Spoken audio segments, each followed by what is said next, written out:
If you're of a certain age, then the words Greek and cafe will bring back a host of memories. Remember sliding into the booth for a milkshake, ordering a mixed grill and a milky coffee? Or maybe it was an ice cream sundae after going to the pictures. There was a time when most country towns had at least one Greek cafe. Open all hours, 7 days a week. They were known for their generous serves and competitive prices. Sadly, few of the original cafes remain, but the New South Wales country town of Bingara is proud to announce that its Greek cafe, the Roxy, has been reborn. To celebrate the proud town through a party, the biggest since the Roxy first opened 75 years ago.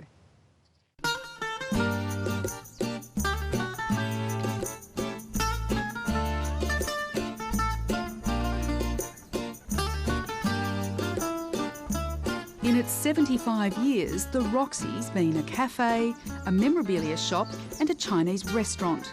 But no role's more memorable than that of Greek Cafe, which it played between 1936 and 1965.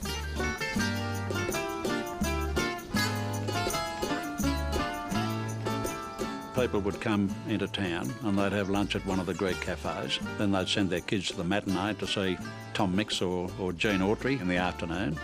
And then they'd go back and have dinner in one of the Greek cafes. They would have called it tea in those days, I think. And then they would have gone to the movie. In the middle decades of the last century, Greek cafes were a feature on a lot of main streets throughout Australia. Some towns had 10 of them, even quite small towns, and these were the social hubs of the community. It's where you spent your time, it's where you met your friends. Really, they were the McDonald's of their time. They were all through Sydney, Brisbane. We had lots in Brisbane, but they're all gone, long gone. What was on the menu? Was it Greek food? Okay, definitely not Greek food. The Greek proprietors were very good at finding out what Australians wanted. They gave them lots of it, very cheap, any hour of the day or night. Ham and eggs, steak and eggs, fish and chips. The three basic things, yeah. And what were the opening hours? Opening hours, well, we're open 24 hours a day, 7 days a week. Most of them had staff, or they lived above or at the back of the premises, and everybody knew, didn't matter what time they came to town, if they knocked on the door, they'd be served, yes. Because the fires never went out, I don't think.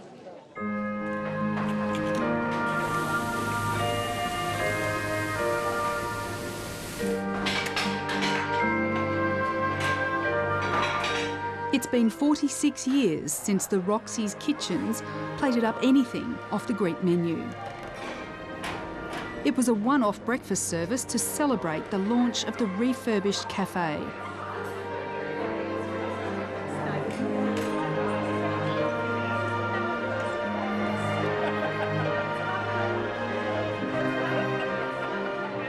The Roxy had closed its doors in 1965 and was turned into a memorabilia shop.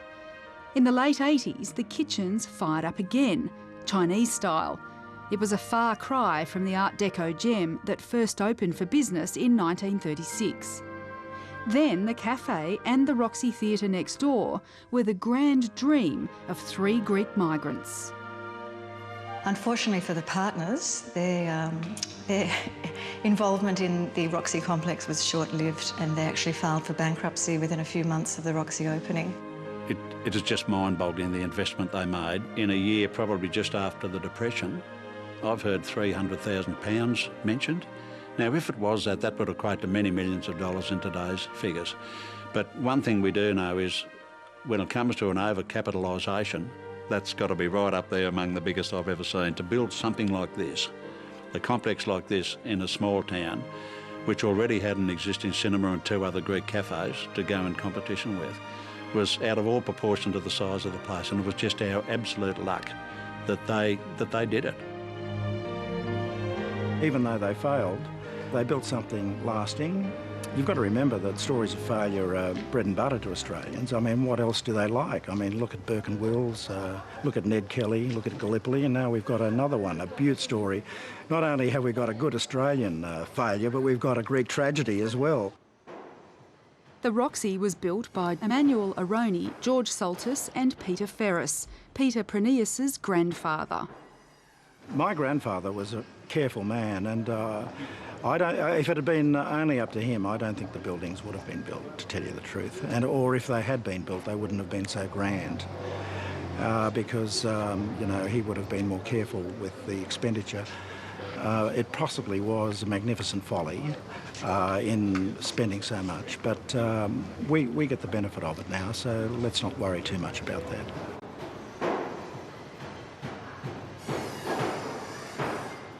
In 2008, the local council bought the cafe, planning to restore and show it off, but not on its own. You see, next door was the Roxy Theatre. After being empty for 40 years, it had been restored to its full Art Deco glory. Council figured together the theatre and the cafe would make a great cultural and tourism double act. Federal, state and local governments contributed $1.2 million to the theatre's restoration. If you lift a heritage building like this and find what we call adaptive reuse, then you send some lifeblood through the whole community. And that's happened here. It's happened here. It's been a boost to the community. It's mobilised the community. It's brought people into the town, and it's held people here who might otherwise have drifted away. The theatre reopened in 2004. It's probably regenerated this community economically, culturally, locally, in just about every way that you can imagine. This community's gone forward as a result of it. Community uses it for everything. They have dinners, they have dances, they have weddings, they even have funeral services occasionally. The school uses it widely. What about for artistic endeavours like the theatre, like a cinema? Is it still used for that too? Oh yeah, we get some excellent performing art shows here. John Wood, who everybody knows is from Blue Heelers, has almost adopted this place as his own. If we've got an arts patron, it would be John Wood. It's such a beautiful building, and like the interior is just, it's one of the best interiors in the country, and it's actually a really nice theatre to play.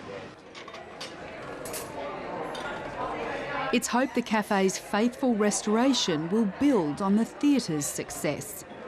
I'm absolutely over the moon. The cafe will give us another dimension, will actually improve significantly the operating potential of the theatre. So it will be very much a homecoming, if you like. It's coming back to something that was just so familiar that is no longer just on anybody's doorstep. So in terms of tourism, I think it'll have a huge impact. The $1 million renovation of the cafe has taken several years. It was incredibly exciting when we did pull up the carpet to reveal the original terrazzo floor, and equally exciting when we started stripping the paint across the front of the facade to find the original etched glass, which is incredibly rare. The wooden booths were long gone, ripped out and dumped. The gentleman who owned the cafe and lived here had the foresight when he sold it to the Chinese restaurant proprietor, who didn't want any of this panelling or cubicles, to go and store it in his shed instead of it going on the tip. The neon sign was found in a paddock where it had been for 40 years. The grandchildren of one of the original founders of the Roxy have paid for the restoration of the sign. The glass has again been hand-blown by a master craftsman, and it just looks absolutely amazing. When word got out what was happening, memorabilia started arriving. There's a wonderful glass backlit sign which shows the prices from our dad's cafe, called the Treasury Cafe, which ran in the 50s and 60s in Brisbane. It lay underneath our house for a long time until my brother Harry discovered it. Not all of the Roxy's original interiors and restaurant ware could be found, but Sandy McNaughton uncovered the next best thing, the chattels of a Greek cafe in Inverell that closed in 2000. We were able to purchase all of this tables and chairs and the counters and the fridges and the shelving, which, because it was exactly the same era, just fitted in so beautifully into our restoration. Con Fardouli ran the Inverell Cafe. It's lovely to see it again because a lot of them are disappeared. And this will be a lovely icon to come back and just refresh your memory, what it looked like. But I don't want the work involved with it. We're going to go to all the Greek villages in Sirigo. Βαρέθηκα τη ξενιτιά και πίσω θα γυρίσω. To let the world know the Roxy Reno was done, Council planned the biggest celebration the town had seen in 75 years, when the Roxy opened.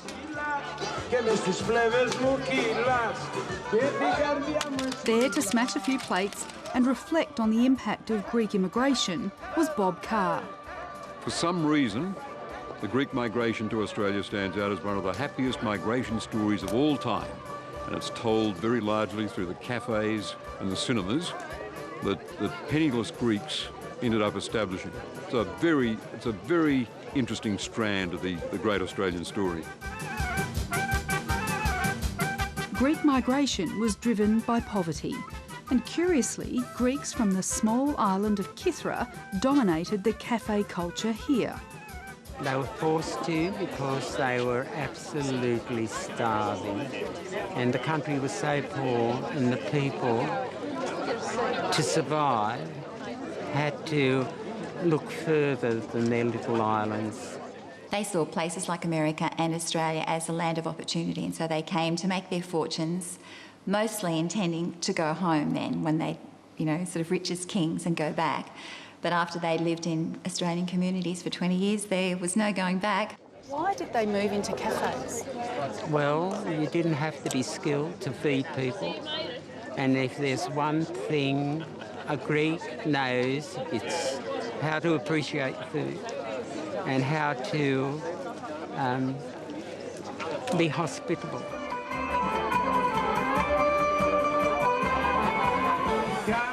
Bingara's main street was transformed for the celebration. The number of Greeks in the crowd, including former cafe owners and the kids of cafe owners, showed just how important the Roxy's restoration is to the Greeks. The partnership being forged with the Greek community, particularly descendants from Kythera, will raise the Roxy to new dimensions, and in years to come it will serve as a memorial to the massive contribution that Greek people have made to the development of rural and regional Australia, and continue to make. John Wern believes Bingara will become a mecca for the Greek community. You'll be amazed at what's inside here. Thank you to everyone. Welcome to the launch of the cafe here. After the big reveal, it was time for a walk down memory lane milkshake. Hello.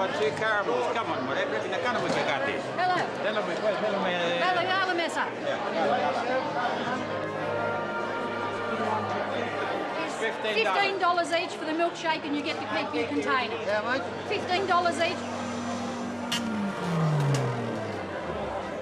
Oh, I think it's wonderful, and it's more wonderful because my husband just made me a chocolate milkshake with double ice cream and malt, and I haven't had one for 34 years.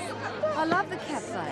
I love it. It's very authentic. My father had a cafe very, very similar to this one, and we had a theatre very similar to this one, and our theatre burnt down, and they were lucky they kept this one.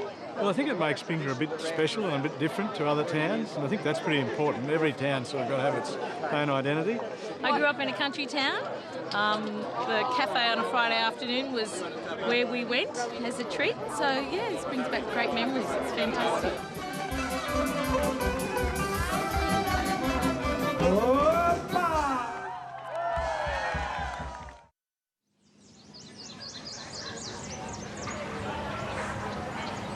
The Roxy weekend drew hundreds of people to town. Bingara Township has a population of approximately 1,485 people. By Friday night, The theatre was packed with people watching newsreels and old movies. In the crowd was Toni Risson, the author of a book on Greek cafes. She's delighted the Roxy's got people talking I think we're only just really at the beginning now of understanding about things like Greek cafes and how important they've been. And the more, I hope, the more that people understand that, the more they'll keep cafes like the Niagara in Gundagai, the Paragon in Katoomba. They'll go to those places and patronise them, because otherwise we'll lose the ones that we have. She says while the Roxy was welcomed back, sadly Queensland's wild January weather destroyed 2 Greek cafes, one in Tully and one in Chinchilla.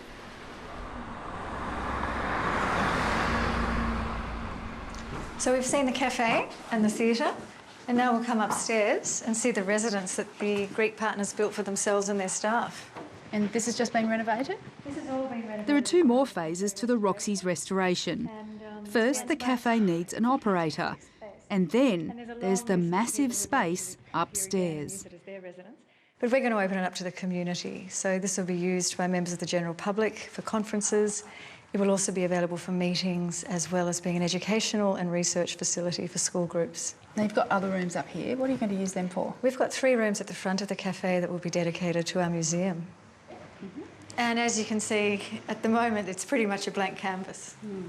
What do you want in here? What we want to see in the next phase is to engage a museum professional, and they're going to be charged with the very enviable task of fitting out the museum. And what we're hoping is that anybody who's had an association with Greek cafes and they have retained something, whether it be advertising material, crockery or cutlery or glassware or anything, that they would like to see, that can actually go on display and be held at the Roxy for generations to come, so that the story of the Greek cafe can be told for generations to come. When the cafe's kitchen's cooking up a storm and the museum's filled, the Roxy might just become a tourist icon all over again. That's the dream, anyway.